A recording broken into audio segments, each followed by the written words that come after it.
Quas can get one of his signature champions, and then once they have their leads, they start controlling objectives. If the game's equal, it feels like that does go in Tempo Storm's favor. Right, and if they snowball through the mid lane and have an equal bot lane, that means that they're able to take most of the dragons in this series as well, so which they're able to pressure early on when they have so many mountain drakes, and be able to sustain themselves up when they have so many ocean drakes in this series. But instead, we're going to wind up seeing a couple of unique bans here for GCU, the Jace and the Alawi, which are kind of standard right now, but they also take the Blitzcrank away from Sheep, which does leave the Thresh open as a potential first pick. We'll see what Tempo Storm decides to ban out as their last one, as they kind of have the mandatory bans of a Caitlyn and a Zac. Elise would be one, but the Callista has risen in priority. So the Callista is banned out this time around. This does open up a Galio potentially. I think GCU used it better in some senses than Tempo Storm did, where when Fly had it, it gave him a really even matchup. Or excuse me, he was doing fine versus the Jace. He did fall behind in CS, but he was able to influence side lanes a little bit before he ended up getting smashed. But now that the Jace is off the table, you would think it would be priority, but instead they're going to go with the Thresh and allow Tempo Storm a crack at it. We have seen more Rek'Sai focus from them, given the fact that it feels like Santorin is full-on tank mode jungler, with the Sejuani and the Maokai being the two that he's focused down. Yeah, well, the Thresh being picked up, I mean, if Tempo Storm decides to grab up the Galio for themselves, they were content to pick the Gnar into it and kind of, have Solo go pretty much even in that matchup, even though he necessarily get huge advantages until, post-level 9 or whatever, and he blew that flash out of the brush. But it's going to be Tempo Storm going to try and shoot for the Rek'Sai. They picked the Galio here. We could maybe expect a Gnar in response, but maybe Quas doesn't want to play that that Galio matchup. Maybe he wants to have something else for himself. It is maybe a situation where you do see a little bit less Galio, as there it is, actually locked in for the side of Tempo Storm. Never mind. Well, I mean, I'm sure you're right that here's where you'll probably see the Gnar. Maybe Tempo Storm's thinking, hey, Quas, like we were just saying, if Quas goes stable, we get Selfie a good super strong counter pick in the mid lane where he's able to hyper scale. Quas did not get smashed in that lane. He had to play with the fact that his opponent got a red buff early on. He was still mostly able to go even. The matchup does get worse and worse as time goes on, as you complete things like the Black Cleaver and these kinds of items, as once again you see the Gnar locked in. So, I mean, Quas did his job in that way, where he held onto the lane as long as he could, and by the time he was starting to really lose control of the lane, the rest of the team was able to snowball, and he continued to play a great front line for the team. So we'll have to see if that's kind of how this game breaks out again. GCU hovering that Orianna, one of the strongest blind counter picks right now in the game from the mid lane. They're going to grab that up right away, because it had been getting banned out a decent amount by Tempo Storm. Yeah, it was banned out a lot in the second ban phase, so they were able to secure something that Selfie was going to be able to pick into it. It was banned out once or twice in the first ban phase as well. So the Orianna comes through here in game number 5. Now we kind of developed our own little meta game in this best of 5 series, one of the things that we highlighted at the beginning of the show day. And it looks like the Victor may wind up being the pick they go for anyway, saying, hey, you have a safe pick. We're going to pick something stable, has a lot of wave clear, and Selfie carried on it last game. The old Victor Orianna meta is back again, everybody. Hope you guys didn't miss it too much. Ori has always been around. She didn't really go anywhere, but Not Victor had fallen off for a little bit. Not that he was bad, just that other people were feeling things a little bit more. They liked the Talia for a little bit and stuff like that. Now the Victor is back in full force, and we have a couple positions already locked in. Tempo Storm has their jungler, whereas GCU has the support. So you might see some offset bans here. Tempo Storm bans out that Maokai. If you're banning that, you're probably banning the Sejuani, unless you think it's not really that big of a threat. It didn't look that great last game. It was a game that was snowballed on pretty hard around the mid lane, and Santorin had to keep going back through to try and hold on, as well as repeatedly trying to fend off ganks in the mid lane. The Taric ban, surprisingly. Interesting. Taric was buffed on this patch. It was one of those champions. I mean, a lot of champions were changed on 7.14. They changed the way the charge system works on the heal, as well as how the passive from your auto attacks reset the cooldown. They instantly grant you a charge now, I believe. A couple changes overall, so maybe they had some reason to think that Tempo Storm would prioritize that now. And there's the Gragas ban, so looks like they are forcing that Sejuani again, and you can understand it. It did look a lot weaker than the Maokai that we had seen. Yeah, so potentially stuck on the Sejuani, although it does leave open the pick of the litter for both of these marksmen on the bottom side of the map. Tristana is actually going to get banned away, so they're not going to have Riven on a later game scaling hyper carry, maybe forcing him onto something like the Jhin. The Ashe is still available, of course, as well. Varus, something we haven't seen quite yet. Yeah, not too surprising to see the carries hit avoided a little bit in the bot lane, just because if you're banning something out, you're banning out your own pool. And here we see the Varus being hovered, probably going to get locked in. This is what we were talking about, some of the differences between Freeze and Revan potentially. Freeze going for a lot more of those AD carry, hyper-focus, or hyper-scaling champions like the Caitlyn. Kalista, not necessarily hyper-scaling, but still very lane dominant in play. Varus, much more utility-focused, so that's why you're tending to see Revan go for that champion. So overall, both teams kind of going for that. Probably wouldn't be a surprise to see the Jhin locked in here and GCU end up with a super standard team comp. Yeah, it looks like they might be going for the Sejuani again. So if the Jhin gets locked in as the last pick overall, it'll pretty much be a rinse and repeat of the last game's composition, only swapping out the Vladimir for something a little bit safer in the mid lane. That's something I would really like to see for Fly, given the fact that we talk about how Vladimir against Victor is generally down pressure. He got ganked early on, and he kept getting shoved in. He had to change up his build path to try and stabilize. Made another mistake where he lost his summoners, instantly gets punished, and then the game's getting out of control. That's different. Looks like we spoke a little too soon with the Orianna pick bringing a lot more utility in the mid lane. I guess they decided that they're fine going for a little bit more hyper-scaling of a AD carry themselves this time around, go for the Kog'Maw. Hey, we said that we wanted to see Rikara be the side lane that steps up this game, so they're putting him on the latest of late game hyper carries here in the Kog'Maw pickup, and it looks like that they might want to be going for something a little bit different from the side of Sheep. He's had his Thresh taken away and his Blitzcrank banned out, so they're going for another playmaking support, the Bard, coming out for him. Surprised to see the Bard come through. It is a champion that has a lot of playmaking potential, has a high barrier of execution as well. It's one of those champions where when you mess up, you look really bad on it. So it's obviously a champion you want a lot of mastery with before you pick it in competitive play. Sheep gonna have to go out and prove. I don't think we saw him on it too much. I don't think so. He had a couple games, I believe, during the regular season of the Bard. Not all the games were broadcast, so I don't believe I remember watching it directly, but he is a player who is always known as a playmaker. That's why you see the Blitzcrank and the Thresh prioritize, and they did not want to fall back onto a Braum and something where he just kind of sits and tries to protect Revan during the laning phase. They want him to be able to get onto the map and make these plays that can help snowball the game for his team. Yeah, more specifically, he now has the magical journey to get somebody like Selfie, if he has an advantage, to the other lanes even better, to spill over those advantages, has more of an ability to, get into these interesting positions to contest these objectives that Tempo Storm have been liking to get once they solidify, a tower advantage in the mid lane. So a different look to Tempo Storm's composition, a very similar look to, well, almost similar look for what GCU is going to be doing, but now they have a later game scaling AD carry in the Kog'Maw, and now, they have a little bit more eggs in the Rikara basket, which they haven't done all best of 5.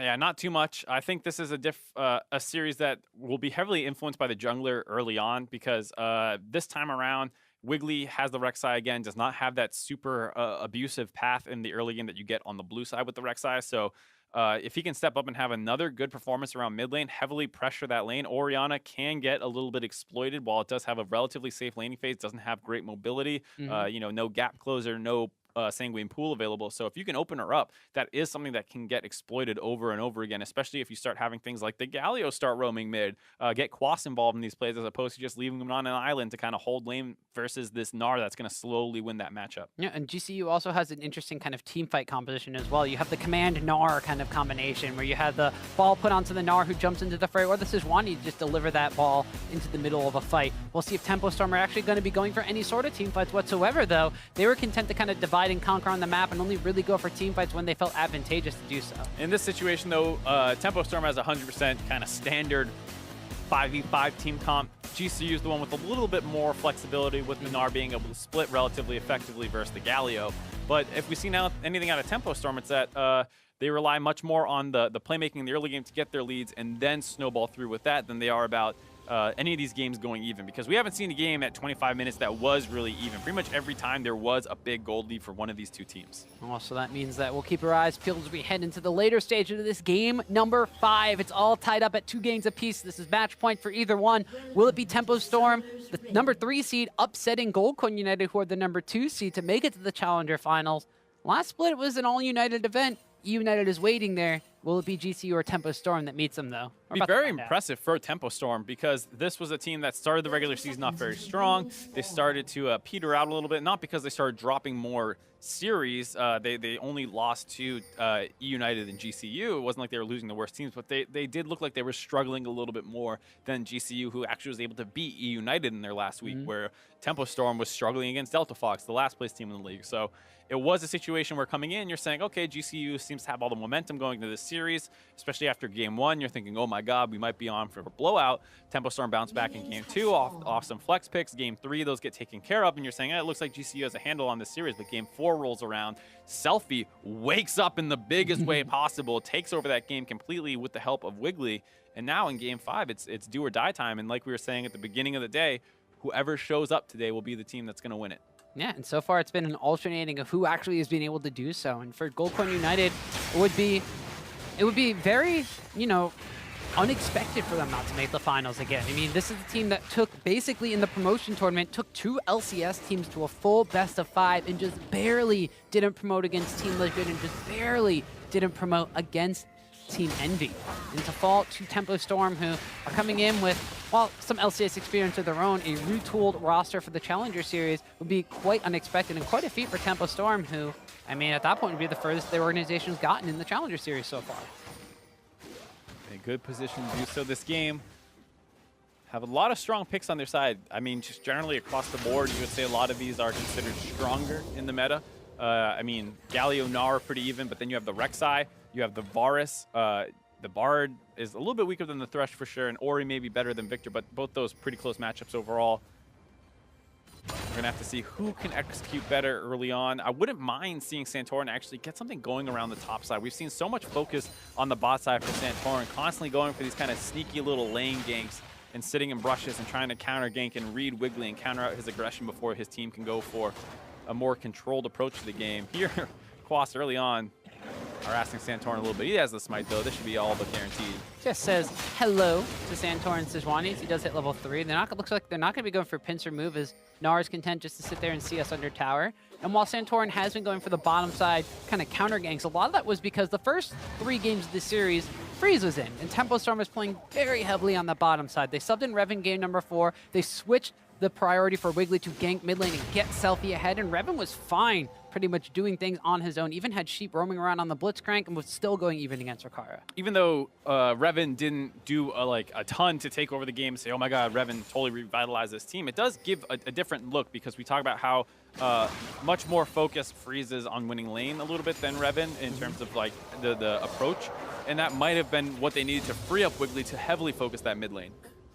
You mentioned that the priority for solo on the top side has been a little non-existent for the side of Gold Coin United. Well, he did wind up getting a red buff early on in game number 4. He wasn't really able to snowball advantages until he made some for his own by blowing a flash.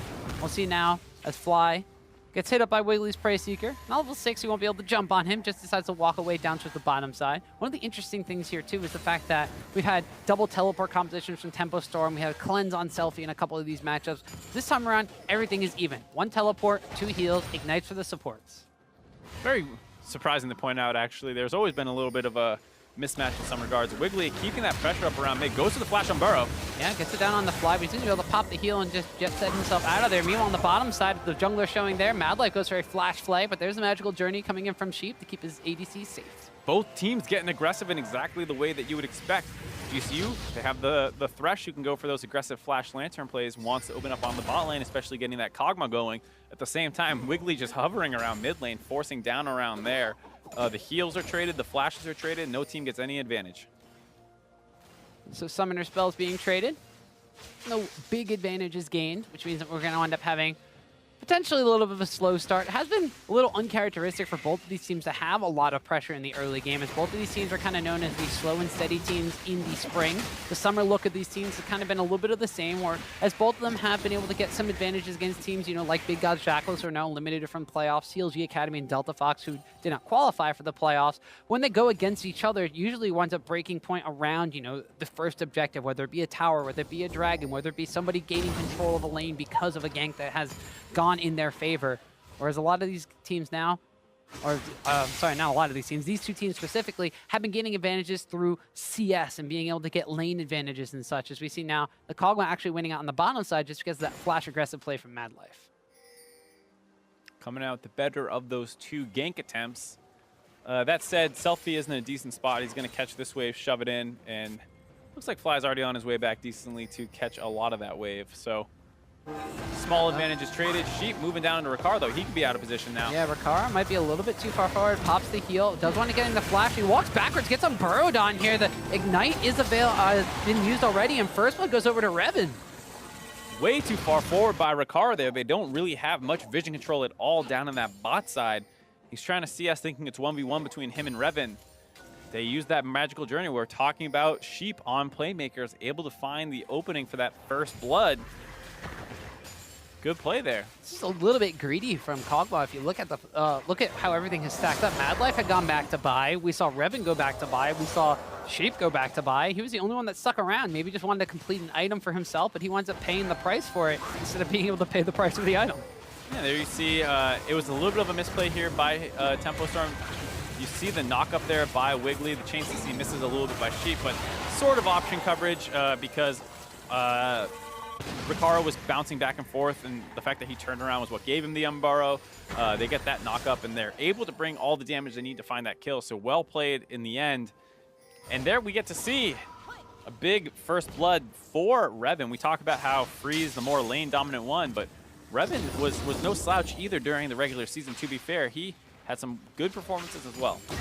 Yeah, Revan, of course, had been able to run away with a couple of the games that he was in. However, that first blood kill does a lot for him as far as mitigating the CS advantages Kog'Maw had, not only to get him extra gold to even that one up, but it also gives him time to catch up in the CS department. So while there's still a bit of a CS advantage on the top side, and maybe the jungler gold being the big difference here, Goldcoin United's lead has been cut from about a 600 gold advantage because of their bottom lane CS advantage, now to only just 100 or 200.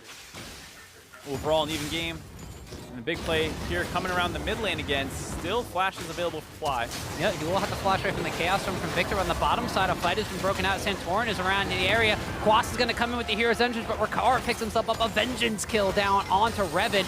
Now, you see Quas getting stunned up, but the taunt does wind up landing. Santorin and Mad Life, though, should just be able to walk away from this. Yep, Santorin has flash if he needs it in there once again. The trade ganks coming in at the exact same time. Revan gets Wiggly gets the flash out of mid lane, but Revan's gonna go down the bot lane to the gank attempt by Mad Life and Santorin.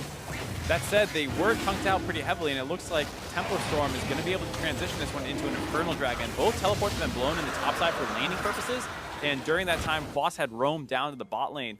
You see him entering the river right now. I think GC was just not aware that he was in there, because I don't think they would go for this play otherwise, but they're able to burst through the damage reduction of Revan. Ricaro runs away at almost no health.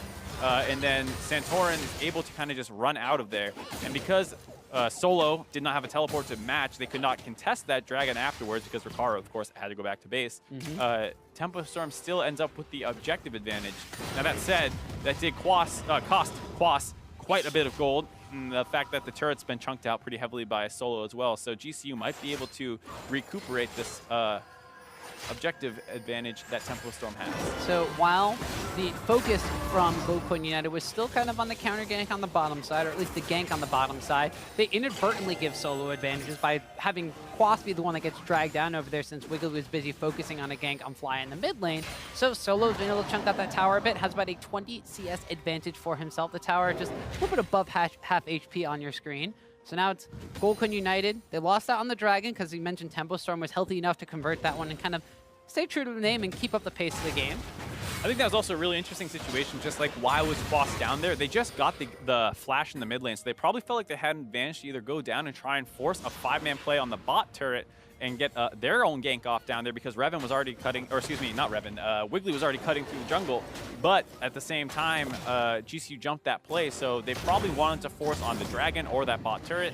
GCU makes their own play at the same time and stops Tempo Storm from being able to convert on a larger advantage. Well, speaking of advantages, fun fact I heard from our stats gal in the back, the team that has been ahead in gold at 10 minutes has won every single game this series.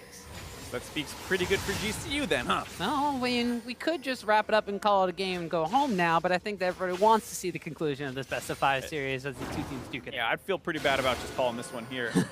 This time it's GCU making the early rotation up to the top side. Revan is able to flash out of the Sejuani ultimate. TP gets canceled. Both teams going to back away here, but GCU grabs the summoner advantage. Yeah. Tempo Storm, though, going blow for blow so far. This time looking for Fly. Well, there's 2 summoners for the price of none, but they're going to get a teleport now out of the Gnar. They can go down onto the Orianna. The command shockwave is used to pull Wiggly back underneath the tower. The damage reduction is there from Quas to keep him alive. Now they try to focus down on the solo. He's about to go Mega. Mad Life, though, cuts off Revan in the rotation here. Lantern Santorin over the wall. And remember, this guy's got no flash from that gank before. Solo just hops forward, throws a boomerang, and says, thank you very much. Picks up a trade kill. Big mistake out of Revan there. No need to collapse and try and help your team out. They're pulling a 4-man dive versus 2 in the mid lane. If they can't execute that on their own, they're in trouble. They're able to get the kill for Fly for free, and because Revan was, for some reason, rotating down to try and help out there, he gets caught out and gives a trade kill back. Once again, ending up in an even situation off some traded aggression around the bot lane and the mid lane. No, that's another advantage given over to the Gnar for solo on the top side too. So 30 CS advantage, now picks up a kill. This is really good execution from Tempo Storm to get this dive on Fly though. Yeah, you see the ultimate not able to hit the turret. Probably worth trying to include that one there, but at the end of the day, they have so many tools to complete this dive against the summonerless Orianna. It's not really too difficult. And here, Revan actually opts into this fight, starts running at him, throwing the hail of arrows down. He just puts himself in a horrible position, gets taken out. Gnar's actually able to clean up that kill. Like you said, as much as you want the Cogman to kind of hyperscale and get as much gold as you can, it's honestly pretty good on the Gnar as well, because he's the one who's going to be in the side lane getting that split push advantage. So we've seen our share of unique builds so far with Lethality coming back into the meta. We've seen Jhin rise, but we saw Misfortune. We figured Varus would be going along the same kind of line of things, but in this case, Varus is opted into a very early Wit's End. Granted, there's an Orianna, and Kama will deal a decent amount of magic damage. It's very interesting to see him rush that item extremely early on. I guess everyone is all inning on the selfie please carry us train. I don't know about that one, but Revan's going to be caught out again. These are the things that we talked about when he was subbed in, that he was getting caught out of position a little bit here, but you can't really fault him for this one. There's 4 members diving through on the tower. He actually almost picks up a trade kill on Makara at the same time because he was tanking the tower. A little dangerous there by the side of GC. They are able to find that kill. Gonna be a trade out though because they had used so many resources to find that kill. Tempo Storm rotates down to the mid lane. Gonna grab this turret. Yeah, like you said, I'm surprised to see this Wit's End. We thought potentially a Duskblade, maybe a Ghostblade right away. They go for neither of those. GCU looks like they want to potentially punish that aggression around the mid lane. Kog'Maw's still in the bot lane since there's a straight up 3v3. The Rift Herald's been recruited and charges the wrong way, unfortunately. Tempo Storm take the backdoor exit. Able to get out there, a little risky. Santorin, not sure if his ultimate was quite up yet, did not pull the trigger on it either way. Tempo Storm vacates the mid lane, get their reset off, and Ricard is able to grab that turret. Gonna be able to pick up his Blade of the Rune King after that. And this is very dangerous actually on the side of Tempo Storm. While you can put all your eggs in the selfie basket, I think you would be much happier if your AD carry had better carry items. Wit's End shreds magic resistance, right? Well, that's what I was saying. They're doubling down on the idea of selfie carrying because he's going to be the one doing all the damage. Well, they're going to be focusing on the solo, who has gotten some of these early kills in his advantage. The Gravity Field's on the way, the Chaos Sun's burning away, and Wiggly's able to pick up the kill. Good job by Selfie, spreading that lead around as best as he can. They grab the mid lane turret, they get out of there. Next thing he does is try and get some kills out in the side lanes. Gets the Gnar taken down very early on. And now they're going to continue pushing up in this top lane while Revan is on wave clear duty in the mid lane. Oh, is this going to be another wraparound here by... Oh, yeah. Yeah, GCU. They're going to catch out on the Quas, the same play that wound up catching out Revan before. Quas gets the taunt down, but there's no way he could Justice Punch his way out of that one. The box is there, the hook is there, and Rikara now all of a sudden is 3-1 on this Kog'Maw. Now that said, once again, Tempo Storm coming out a little bit better in these objective trades, able to grab the top turret here. So they're going to get even up the turrets as well as keeping that Infernal Dragon in their favor. So good job by them so far, getting these turrets down. And it looks like they're trying to get this Rift Herald as well. Team GCU is not quite in range. They're down on the bottom side. It looks like they want to trade the Mountain Drake for the Rift Herald. So you said Tempo Storm maybe getting a little bit of the better for this one, but we'll have to see how they effectively use this one because Rift Herald hasn't always guaranteed it. Not always guarantees it, just makes it a lot more likely. And we also talk about how sometimes Mountain's not that effective if you're not in a position to use it. The fact that they have a small gold lead right now on the side of GCU and they've been able to make a couple of plays does hint that they'll probably be able to use this Mountain Dragon a little bit better this game than we've seen in some previous games. Once again, GCU going for a wraparound onto Quas potentially. There's the Lantern. Mad Life has his flash available. He's going to flay Quas out. Quas has his own flash available, but the hook is going to go. Oh! Sejuani ultimate goes a little bit wide. Didn't know they subbed in Smithy in this game, and Santorin's not going to be able to follow up on the kill. Unnecessary shot at what is one of the better junglers in the ACS. This is true. He's definitely come quite far from those days, but I think a good idea out of GCU there. Quas intelligently saved his flash the last time he got cut off, just kind of died without it, so he had it to escape there. GCU had the tools to still maybe find that kill, even though he was kind of underneath the turret at that point, but missed a couple too many skill shots. He gets out. Well played by Quas to survive there. Still about a 1,500 gold lead for GCU. Yeah, so GCU maintains the gold advantage, but we do have the Rift Herald on the side. It's actually been picked up by Revan here, so we'll see if you wind up utilizing that one on the bottom side of the map to knock down the last remaining outer tower. Going for the purple build. Purple build? Yeah, he's already got the Wit's End. That's purple. Got to get the Rift Herald, purple trinket. Ah, maybe going for a Blade of the Rune King off of that Vampiric Scepter, purple item. Exactly. Like we said, a little surprised not to see a pen build come in. He's got base skin Varus too, right? So purple Varus. Ooh, good. Oh, Darkstar. Okay, purple Varus. But it could potentially be seeing, as the Rift Herald is used here, one of the later game scaling builds to maybe try to combat the fact that there's this Kog'Maw by going for the Ginsu's Rage Blade and just doubling down on the on-hit style. Potential. It is a bit of a stretch. Looks like Tempo Storm drops the Rift Herald and brings a lot of members down to try and finish off this turret. And Torin trying to get involved, trying to cut it off. Both of them You can't block that. He tries. But did you take down the Rift Herald without his tower falling? Yeah, and that's like what you were saying. You're not guaranteed to get it. That push was relatively telegraphed. GCU was already rotating down there, so by the time the Rift Herald gets in range, he chunks out the turret. But it doesn't mean Temple Storm has to back off. They're going to keep pushing around the spot lane. So there is a decent amount of wave clear available with the Orianna and Kog'Maw. Solo's level 11, Quas is only level 10, but Quas has moved down towards the bottom side of the map first. So he will be shoving in and threatening a second tower in the mid lane, this tier 2 tower. But now Gnar has rotated down as well, so he will just be able to keep Quas at bay. And while Tempo Storm is still trying to focus down around this bottom side, Santorin is in his bottom side jungle clearing out vision control, make it less safe for Tempo Storm to stick around because they still have decent wave clear. Orianna's hovering around that side. Kog'Maw at this point, well, doesn't have the most wave clear potential, still has a lot of damage with the Blade of the Rune King complete. Kog'Maw definitely the stronger 1v1 champion at this point in the game. If they get into a little bit of a duel, I would assume. Both teams are slowing down a little bit here. Next Dragon will probably be the big emphasis, an Infernal Dragon. Tempo Storm wants their second one of the game to continue that kind of late game snowballing for the team fight because, like we said, both these teams are more team fight oriented. So Infernal Dragon plays that extremely well. The split push that can come in from solo is going to benefit from the Mountain Dragon a fair amount as well, but at the end of the day, it is still an Orianna Kog'Maw composition, and you would love to have an Infernal Dragon on your side. Specifically because of the Kog'Maw. He has that % HP damage, the extra increase from the Infernal Drake would be lovely for him to have.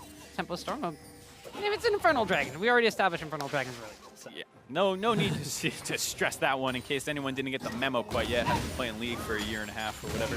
But we had the fun fact that whoever's ahead in this series at 10 minutes usually goes on to win the game. But as you mentioned, as we loaded into this game, the 20-minute mark is kind of when that objective spawns. Whatever that team fight erupts has really kind of been whoever has the lead coming out of that fight has been the one to really control the pace of the game. Right, even though it was, whoever has the gold lead at 10-minute wins, there was usually a very clear reason why. There was some win condition that was already popping off for that team. Mm-hmm. The Jace had a massive CS lead, and they started grabbing objectives as well, and then they took a bunch of turrets.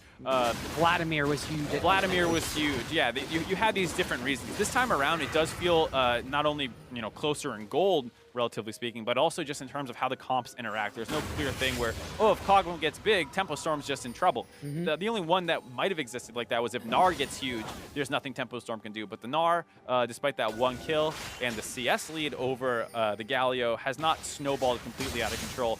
I think around 17 minutes last game, or maybe it was 2 games ago, he already had his 2-item power spike completed. This time around has not yet reached that Frozen Mallet.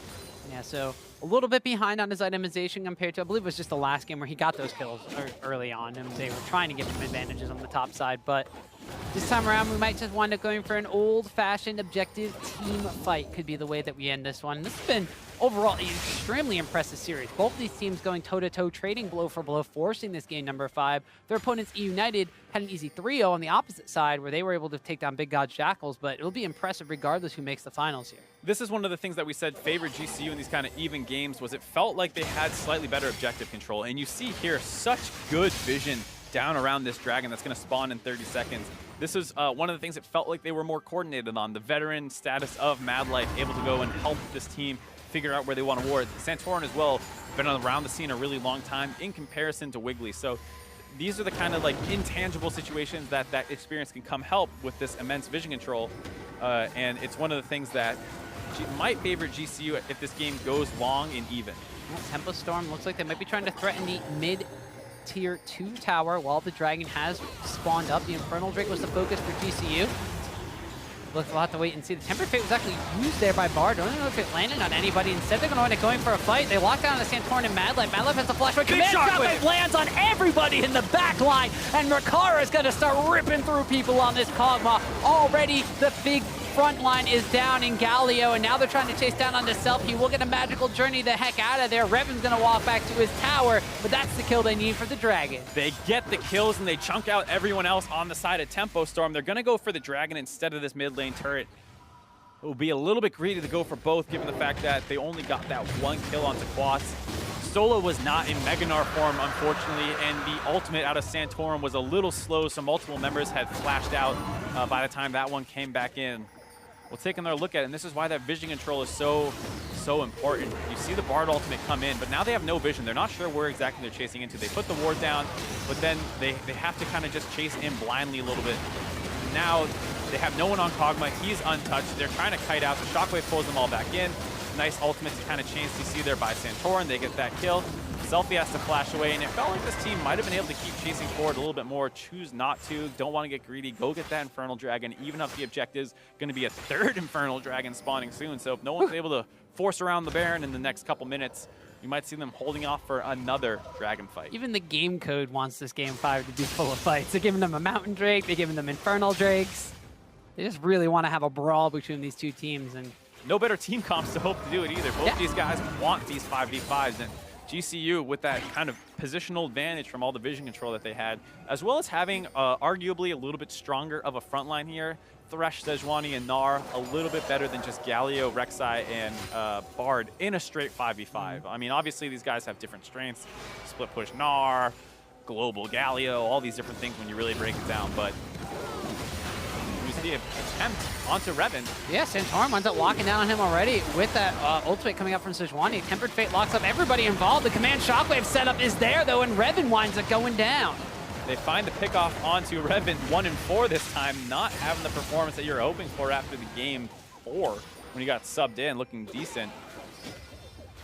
Now GCU, they're all set up to threaten around the Baron Pit area. They're all set up to maybe push on that Tier 1 mid tower. You might think that going around the Baron Pit area might be a little bit of a disaster. You got a Kog'Maw who's going to wind up raining down, you know, with his percent HP damage on his W. He has Blade of the Rune King completed, a Ginsu's Rage Blade. When that's stacked up, he's going to be hurting like heck as he just takes down Bard, goes unstoppable here. Yeah, you know, Tempo Storm does not have complete vision control in this river. They're not exactly sure where they are, trying to walk out to get some vision, not sure that they were on the red buff there. Now they're baiting this Baron, trying to hook on the Wiggly, playing with a little bit of patience here. I like seeing that out of GCU, given the fact that they're not that far ahead. But now Solo's on the flank, hopping on the Selfie. Yep, who's going to wind up getting the wall? The Gnar against the wall is massive, and they don't even need a Shockwave to clean this one up. Selfie goes down, Galio goes down, and Rakara, welcome to the best of 5. GCU just executing so well around these objectives in this mid lane. They get the dragon fight, they find some pickoffs after that, continually forcing Tempo Storm to walk up to them, and then finding the angles to get these kills. Now Fly playing a little bit of zoning duty, gonna make sure that Wiggly cannot use this blast cone to get over. They're gonna try and CC him up. He gets into the pit. He steals it! He steals the Baron! The Command Shockwave didn't pull him out of the tunnel, and Wiggly, he steals the Baron. Might be enough to keep Tempo Storm in this one against a legendary Kog'Maw. Oh boy. Game 5, Mark! Just when you think GCU's turning on the Afterburner is going to grab complete control of this game, they give away the Baron buff on a little bit of a mis-execution on zoning Wiggly out of that. He did not have Flash available. First, we're going to look at this pickoff that came in. Solo on the flank, great positioning, gets the stun, gets the Gnar ultimate back, just complete chain CC on the Selfie, the big carry threat on the side of Tempo Storm. They get the 2 kills. They also picked off Sheep not too long ago, so it should be a relatively free Baron if they are tracking this cooldown onto Wiggly correctly. Nice zoning by Fly, but once he goes this far over the wall, you see him again, just hit the blast cone. That's all they had to do, but they never hit the blast cone. They let him take it. He's able to get into the pit from that and get the smite. It's very difficult to execute these plays correctly. I don't want to be too critical, but you have to hit that blast cone at that point. Once your Orianna ball finds him into the red pit, he has no way of getting in range of the Baron to get that smite if he can't make it to the blast cone. Maybe they thought he still had flash available, which would kind of negate that importance, but end of the day, big play by Wiggly coming up to save Tempo Storm from having to worry about wave clearing against the Kog'Maw Orianna. So now we're at a bit of an impasse, Mark. So we've had two interesting things so far. The team that was ahead at 10 minutes usually goes on to win the game in this best of 5. They have every single game. The team who has an advantage at 25 minutes seems to snowball that advantage into a victory. The team who takes Baron wins the game. So one of those two things is going to be false by the end of this game. And if I had to put my money down, I would say GCU is still favored. It's a good Baron steal. It's going to stall out, stop them from snowballing, but Baron will run out in a 1 minute and 30 seconds. Infernal spawns in a minute. So GCU, despite not having this buff, still have a good amount of pressure overall on the map. So you can expect them to set up. And we've seen so far that they execute very well around objectives. Well, and that was a Baron buff that kind of stems the bleeding a little bit, too. They don't have it on absolutely everybody. They only have it on 3 of their members, Selfie not being one of them and Quas not being one of them. So they can't exactly send Revan to split push, or, I'm sorry, they only have it on 2 members because Wiggly wound up dying. They can't send Revan and Sheep to kind of split push. They need them on wave clear duty as the rest of GCU are pushing up in the mid lane. And they do still have an 8-1-1 Kog'Maw who has Blade of the Rune King, Ginsu's Rage Blade, and now a QSS picked up in addition to all that.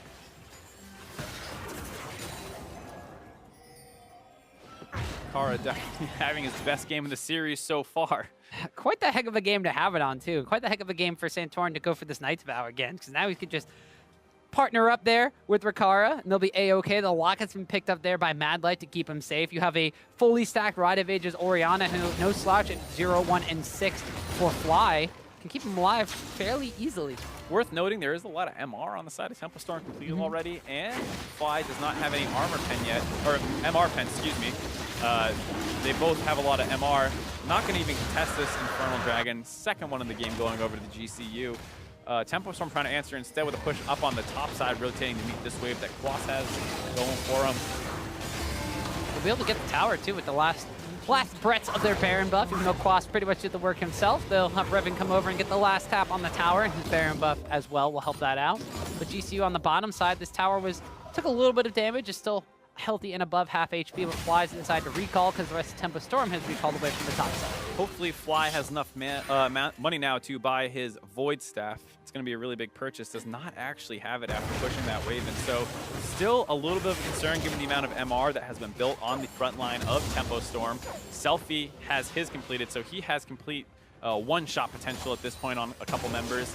He's going to keep scaling up. Does not have his Lich Bane completed yet, which would be the item that really pushes victors over the top in terms of their burst.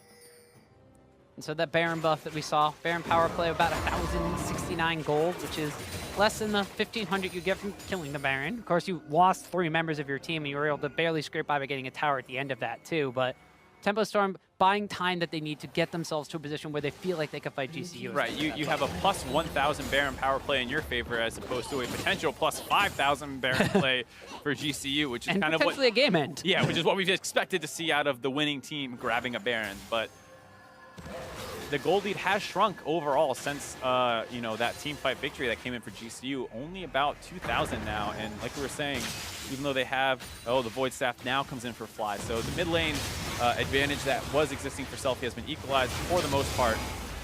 That said, as you get later and later into the game, these carries become stronger and stronger. The one thing that you have to worry about, of course, is Revan and how he's going to stack up against the Kog'Maw. Well, that's one of the things here. A lot of the gold on GCU is on Kog'Maw, whereas the gold on Tempo Storm is you have a little bit on Selfie. He's got a CS advantage in there. So you kind of have now the 2 players that you want the gold on have the gold here. As we can see Selfie taking it to solo just in a 1v1 situation. Mentioned no Lich Bane here, so his trade potential might not be there, but Revan's going to get caught out on the opposite side by Madlife and Santorin. Fly's going to come with one. Actually, Rikara snipes that one down. Wiggly's on the bottom side, able to chase through the blast cone onto solo and pick up a kill. They have to hightail it out of there and recall because the rest of GCU is pushing down the mid lane. They're going to be able to pick this one up. It's a question of what else can they get after it. Are they going to fall back to potentially get more vision control on the Baron? They already have pretty good vision control, so a good timing by Tempo Storm. Baron was not up yet. They couldn't answer that kind of collapse onto solo with a Baron Force. They're able to find that kill as here we see Revan once again just not taking a safe path through his jungle. A really poor game out of him, numerous times getting caught out of position. This time around, you know how much control you have on the top side by GCU. You know your team is making a play on the bot side. You got to wrap around the long way there and make sure you don't get caught out. And we saw the Rek'Sai ultimate unable to be displaced through the blast cone, which is why Wiggler was able to pick up the kill on the Solo, despite Solo getting a little bit of airtime for himself. But Goldcoin United, you mentioned, they come out a bit ahead on that one. They're able to really fall back to a Baron as that one was not spawned on the map, but they do wind up getting themselves a mid lane tower. So the tower's actually all evened up right now. Tempo Storm was ahead in that pressure beforehand, something that I'm just missed myself, but now we'll increase the gold lead from about 2.5 to a solid 3,000. They might be going for a repeat play on the Solo here. They bring Wiggly and Quas down to the party this time around. The Baron buff is not spawning for 10 extra seconds, so Solo going down here could be detrimental. Is about to go. Mega's going to get taunted up. Is he going to be able to get ability off? He will wind up transforming, buying a little time for himself, but Selfie picks up that kill. GCU just have to wait for the Baron buff to spawn, to respawn, and at the same time, Tempo Storm are going to be getting a tower, potentially two. Yeah, they're going to get the tower. They're going to get the inhibitor most likely, but GCU finishes the Baron extremely quickly. They're going to get the recall off. The question is, how greedy does Tempo Storm get? They still have the man advantage, so GCU might not be able to actually force him out of the base.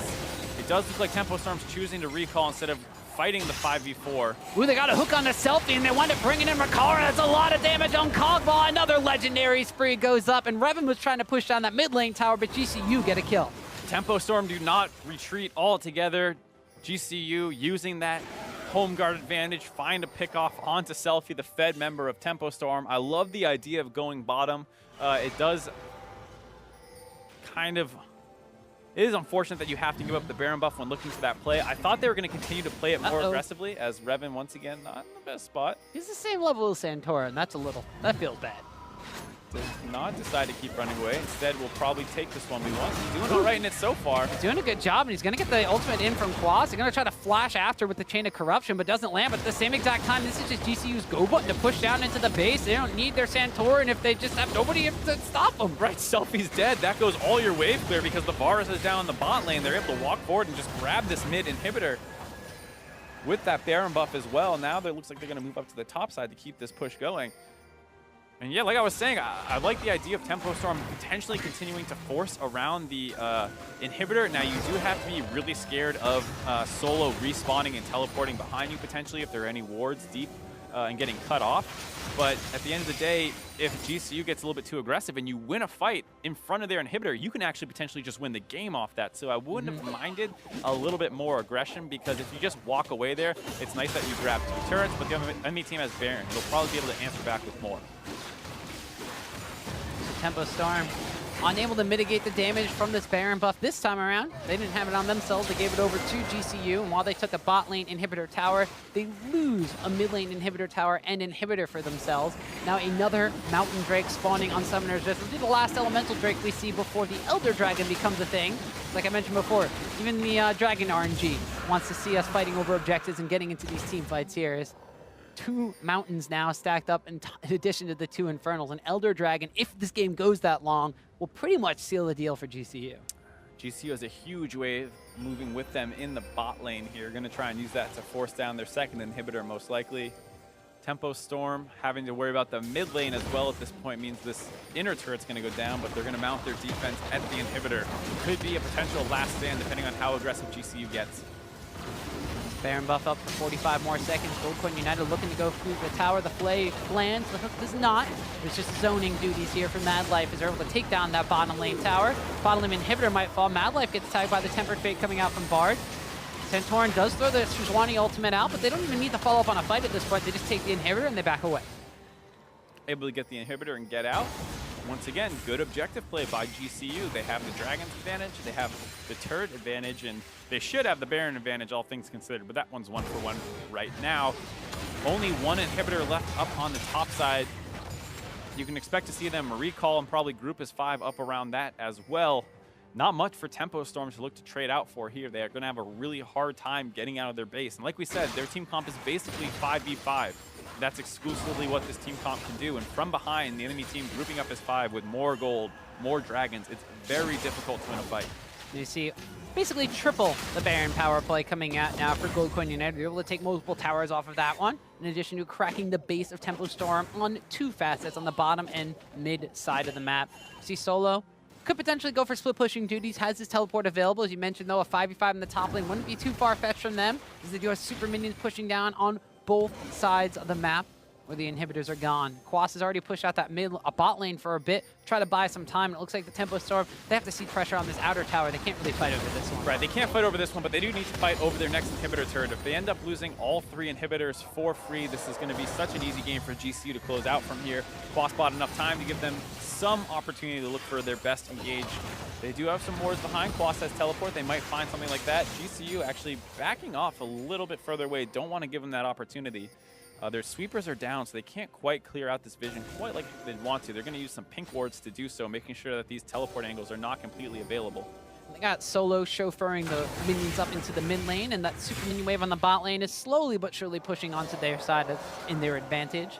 Gold Coin United, Tempo Storm, this last team fight is really going to be about what can Selfie do now that his Lich Bane has been completed, what can the front lines do to keep their carry safe, and is Ricard just going to Kog'Maw all over the enemy team? That is the scary thing. They have not really found a way onto Ricard in any of these fights, even though that they've done a good job staying even in this game. It has almost never been because they found Ricard to win. It's been a Baron steal, it's been some pickoffs onto Solo, and this whole time they don't have a good answer to Ricard. Not much backline threat, honestly, to actually find him.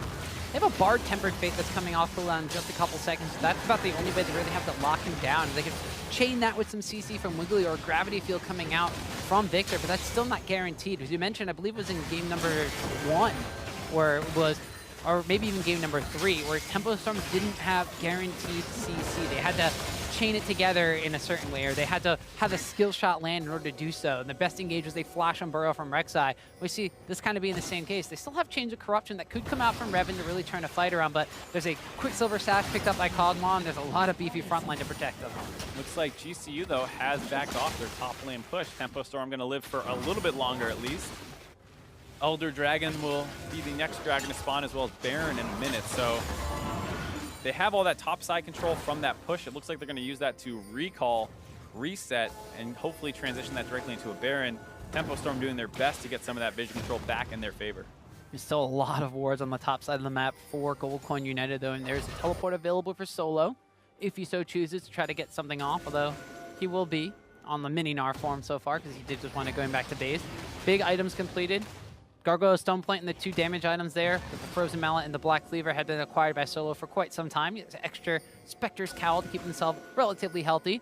Santorin has gone for a second Locket of the Iron Slayer, and Mikhail's Crucible picked up for Mad Life as well. So even if Kog'Maw gets CC'd and then blows a QSS and CC'd again, he still has the Thresh to Mikhail's him out of that and then Lantern him free. The concern is if any of that CC doesn't get cleansed off instantly and he flashes out, if Selfie gets in range, even though he has a good chunk of MR, he might be able to get bursted right through that with Selfie, and hopefully Revan being able to throw some damage over the top. But hold on, Wiggly caught out. Get caught out. The Tempered Fate will land as the Galio Hero's entrance is able to walk down on Mad Life. He wants to try to retreat through this one. Quas is going to jump in the back line. They've walked out on the fly, but not quite onto Ricard. Solo now going to gnar Quas against the wall. And it's just frontline damage for frontline damage. This is Sejuani ult has already been used. There's a redemption coming in from Sheik to keep Quas alive. His taunt lines are going through, and nobody goes down. No one goes down, but the base of Tempo Storm is under threat. The Super Minion wave from bot lane is on there again. And you see how fast GCU destroys this Baron with double Mountain, double Infernal. They grab that. They're able to get it just off that close team fight, but you see GCU not completely out of the woods yet. That bot inhibitor is going to respawn soon. Elder Dragon in 20 seconds. They're probably going to go for the double neutral objective before pushing in around Tempo Storm's base, but they have to be careful because as you see, the fights are still pretty close. Yeah, pretty darn close. There's no flash available on multiple key members here. Mainly Selfie has no summoners available. Quas has no flash engagement for a taunt to land 100%. And there's actually so flash available for Fly. He only blew his heal in that fight. So no flash for Solo, though, for a follow-up engagement for a Gnar transformation. They're trying to lock down on the Quas immediately. Santorin's ultimate is available. And there's a chunk of damage that gets thrown down on the Quas. Yeah, Ricard just chunking through these health bars, tears through about a third of Quas's. And with that health advantage, they're going on to the Elder Dragon right now. It is still pretty scary. They do it pretty Look quickly. at Kog'Maw damage on that thing. Even without the Bioarcane Barrage all charged up, he's still chunking through that. There's a Scuttle Crab in control for Tempo Storm. Can Wiggly be the hero and smite away another objective? Solo is exhausted for now. Tempered Fate lands on Ricard. This could be the chance to seal away, but it's going to be Gnar that secures that one. GCU now have a 4-stack Elemental Dragon Burn, and Wiggly is paying the price for that one. He flashes away. The burn is on him, and Selfie's going to get jumped on. Fly picks up a kill on the backside as Wiggly finally goes down. Quas is trying to taunt everybody up, gets a decent amount of damage onto Rikara. Mad Life is still in the play. Command Shockwave lands. Victor's down. GCU win the fight. GCU are going to be taking game number 5. An epic series between these two teams ends with nothing else but an epic team fight around the Elder Dragon. It was actually Solo who secured that one. A really nice Bard ultimate to cut the Kog'Maw damage from coming in. They have their chance at the 50-50 smite. GCU still end up with the Elder Dragon, and then that fight was still relatively close, and they needed every bit of damage they could to win that. Sheep running a little bit of distraction duty, but this is the end of the line for Tempo Storm. A great run through the Challenger Series, but cut short in Game 5 by GCU. It's going to be an all-United affair in the finals for a second split mark. Gold Coin United come out ahead 3-2. It was a tough entire series, back and forth the entire time, but GC, even in that game, back and forth for a while, and despite GCU having advantages, it never felt like they were so much farther ahead until those last objective fights. Even then, you saw how close they were. That Baron fight, they actually didn't kill anyone. They just had to force them back, and because they had that bot super creep wave working for them, they could get the Baron for free. That Elder Dragon fight as well. I mean, if that's a situation where you don't get that Elder Burn, and even if it's only a 1 stack on the other team's side, maybe they start being able to win that fight. It was super close. Once again, though, Kog'Maw was relatively unfocused in that fight. He is still super fed. Rikara might have been able to carry that fight either way. Yeah, Rikara was very far ahead at that point. Only had 1 death, and that was for First Blood, so he didn't die after the First Blood for the entirety of that game. And we saw him dishing out massive amounts of damage.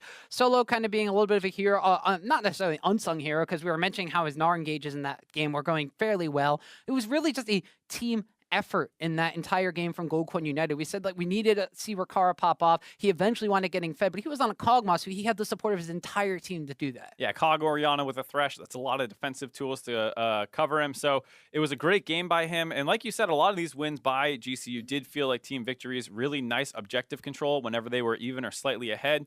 You know, you got to give your hats off to Tempo Storm. They also played a great series. Selfie was able to bounce back super hard in Game 4 and a little bit in Game 5 here, as well as having a really nice game too. So it was a very tough game for Tempo Storm, just slightly behind for a lot of it. And it really did come down to that final objective control and team fight. Yeah, we actually have a replay of that last fight as well, just to show you how close this game actually was to going pretty much either way. And here you see, I was surprised to see GCU forcing this. It does feel like a little bit of an overextension, risking a 50-50 Elder Dragon here, but they are able to get the Kog'Maw, Bard ulted, and then there you see it's actually, like I said, Solo able to secure that Elder Dragon. Wiggly then CC'd up in the front line. They focus him down relatively quickly, and it's full retreat mode at this point. They continue on to Selfie, who is almost able to survive for quite a long time. And this is where I was saying, well, maybe if they got the Elder Dragon, this is where they can turn the fight. But Mad Life goes to the flank, has a really nice hook to CC him, as well as comboing the damage with Fly. They focus out Selfie, and once that main threat is down, it's an easy chase down for the rest of the team. Yeah, and even though Tempo Storm wasn't able to come out ahead in that fight, they did hang in there for quite a long time. Gold Coin United, unfortunately, it's a little bit too strong in the later stages of that game. As we could see, it was relatively close for a decent amount of time, but as soon as that first Baron was stolen away, after that Baron buff expired, it was really Gold Coin United keeping control, but even then, it fell down and looked like Tempo Storm might be able to come back. You can see that it was still a very back and forth game, despite how, you know, GCU was in command for most of it. They did lose a Baron at points. There was that tricky pickoff situation where then they're going to potentially backdoor a bot inhibitor while the other team does Baron. Tempo Storm put up their best fight all the way to the end, but just came up a little bit short. Yeah, and we saw that game was pretty much the Rikara versus the Selfie show. As we mentioned in that last team fight, whoever wound up dying first was pretty much the team that wound up running away with that fight. And of course, we said these were all team victories, and so there have been a lot of great performances today, but the real standout player overall amongst every single game, you really have to give it to GCU's mid laner Fly. He had a super good Game 1 on that Corki pick, able to go deathless and get a ton of kills. And then he did have a couple rough games over the course of this series, but so did a lot of players. The big thing, of course, was the fact that he had a huge Game 5 on this Orianna pick. They threw a ton of jungler attention, and he did a really good job surviving throughout it. So even though he was heavily focused once Tempo Storm realized that their win condition was selfie, kind of popping off, for the most part, he had a great game. And there you see the score lines in those 3 victories that they had. 8-0-5, 5-0-6, and huge DPM for the first 2 games. Yeah, specifically on the Corki pickup, and then the Vladimir game where he kind of ran away with it against that Zed matchup. Very good stuff coming out for Fly. And again, we just say these are a multitude of styles that this guy can play. The Corki is very high DPS mid laner, the Vladimir skills well into the later game, and then the Orianna was on protection duties for the Kog'Maw in the last game.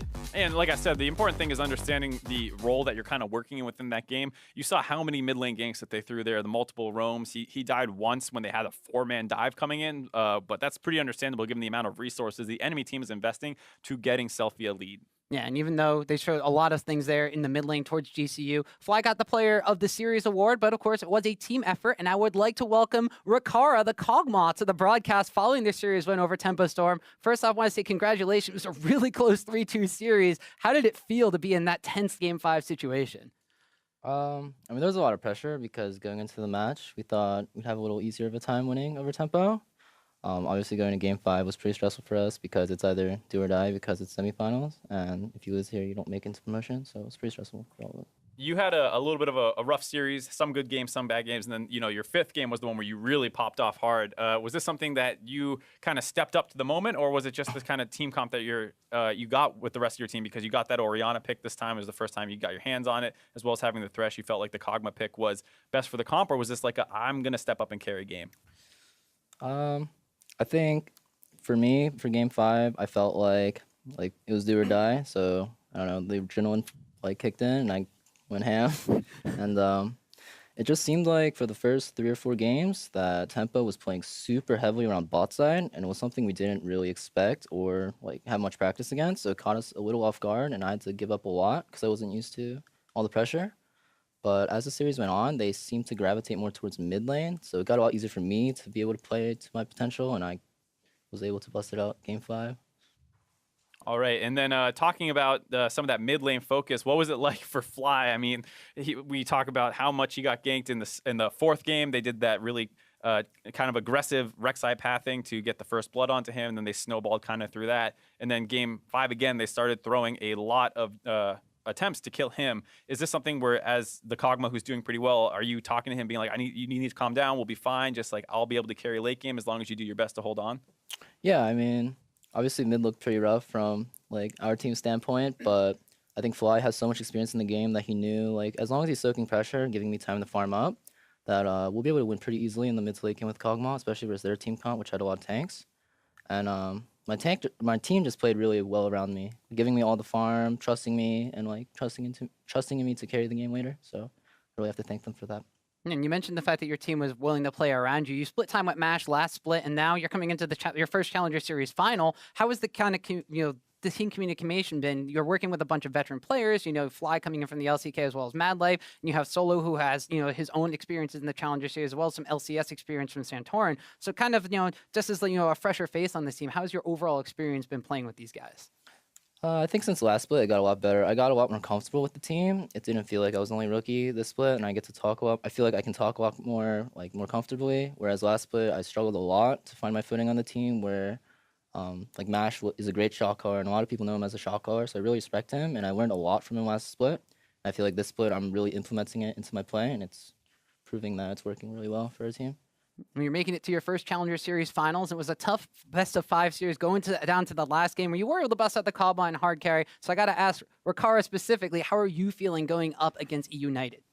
I think it'll be a close series, but I think we have the edge. All right, well, I think that one United has the advantage over the other, so we'll have to see how that pans out next week. So I want to say congratulations first off on the close 3-2 victory, and good luck in the finals next week. Thank you. And with our series complete for today, let's take a look at the updated bracket. With their win today, Gold Coin United advanced to next week's finals, where they'll face off against yesterday's victor, eUnited, in an all-United affair. We'll see who's going to be able to take home the title of the 2017 Summer Split Champion.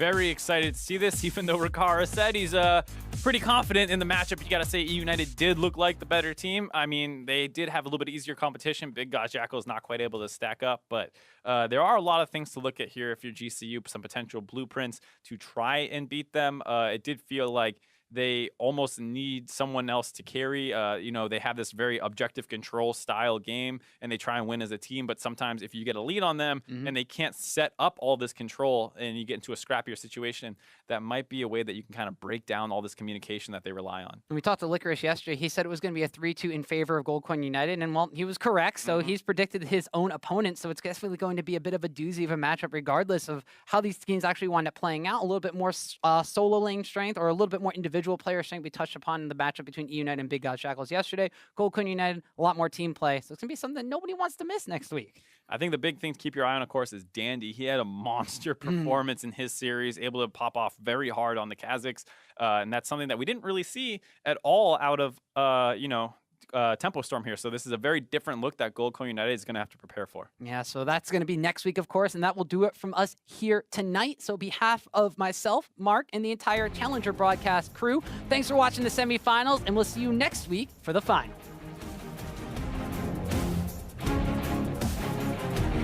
Get some Burrowdon here. The Ignite is been used already, and first one goes over to Revan. From the bottom side, a fight has been broken out. Santorin is around the area. Quas is going to come in with the Hero's Engine. They're going to get a teleport now out of the Gnar. They can go down onto the Orianna. The command shockwave is used to pull Wiggly back underneath the tower. And these are the things that we talked about when he was subbed in, that he was getting caught out of position a little bit here, but you can't really fault him for this one. They lock down the Santorin and Madlife. Madlife has a flashback. Command shockwave lands on everybody in the back line. The Gnar against the wall is massive, and they don't even need a shockwave to clean this one up. They're going to try and CC him up. He gets into the pit. He gets the he fight. steals it. He steals the Baron. Decent amount of damage.